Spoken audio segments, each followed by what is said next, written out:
लिल्लाह का नाम सबूका। खुदावंद आलम कुरान मजीद में फरमा रहा है कि हक आ गया और बातिल फना हो गया, और बेशक बातिल फना होने वाला था। लिहाजा इसी आयत के मद्देनजर रखते हुए हम पैगाम दे रहे हैं कि अब हक पर खड़े होने वाले सामने निकल कर आ गए हैं, और हम अपने क़िबले अव्वल बैतुल मुक़द्दस के लिए, जैसा कि हमारे आयतुल्लाह खुमैनी साहब ने कहा था कि जब तक हमारे अंदर खून का एक कतरा भी बाकी है, हम बैतुल मुक़द्दस के लिए आखिरी खून के कतरे तक लड़ते रहेंगे जब तक उसे आज़ाद न करा दे। और उसके बाद उसी तजदीद को लेते हुए, उसी तरीक़ों के लेते हुए सैयद अली खामनाई सामने आए, और यही वजह है कि आयतुल्लाह खुमैनी ने रमज़ान के आखिरी जुमे को यौमुल कुद्स का नाम दिया, ताकि हर मुसलमान एक पैगाम दे कि हम फिलिस्तीन के साथ खड़े हैं और बैतुल मुक़द्दस के लिए आवाज़ उठाते आ रहे हैं, और इंशाअल्लाह उठाते रहेंगे। उसी रविश को आगे पहुंचाया आयतुल्लाह सैयद अली हुसैनी खामनाई साहब ने, और उसी पर अपनी शहादत दी, और बाकायदा फिलिस्तीन की हिमायत करते रहे।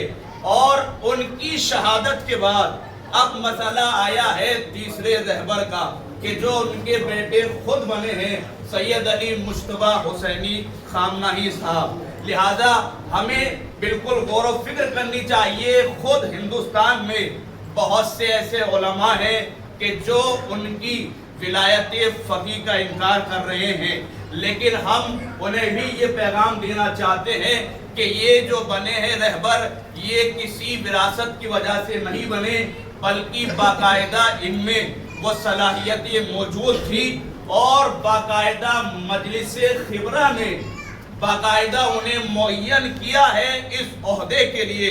लिहाजा जैसे उन्होंने वहाँ पर उनको रहबरे मुअज़्ज़ब कबूल किया, हम वैसे ही कबूल करते हैं कि हम भी सैयद अली मुश्तबा खामनाई के साथ मौजूद हैं, और उन्हें अपना रहबर तस्लीम करते हैं, और उनके साथ जैसे भी, चाहे माल के जरिए, जबान के जरिए, जिस तरीके से भी हमसे खड़ा होया जाएगा हम खड़े रहेंगे।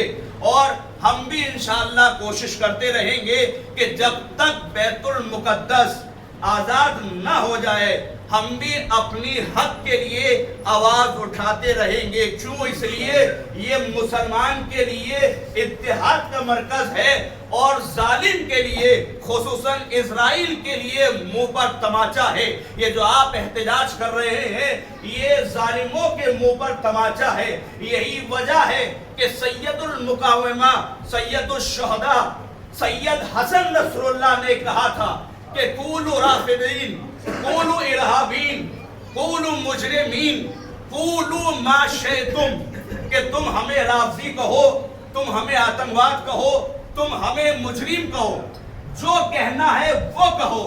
वक़्तुलूना तहता कुल्ले हज, और हमें कत्ल कर दो हर पत्थर के नीचे, हमें कत्ल कर दो हर मस्जिद के बाब पर, हमें कत्ल कर दो हर इमाम बारगाह में। लेकिन उसके बाद उन्होंने आगे फरमाया कि नहनो शियते अली इब्न अबी तालिब फिल आलम लन नतरकु फिलिस्तीन वलन नतखल्ला अन शाब फिलिस्तीन, कि हम जितने भी आलम दुनिया में शियाने अली इब्न अबी तालिब मौजूद हैं, हम आखिरी सांस तक फिलिस्तीन को तन्हा नहीं छोड़ेंगे, और जब तक आजाद न करा लेंगे हम फिलिस्तीन को नहीं छोड़ेंगे।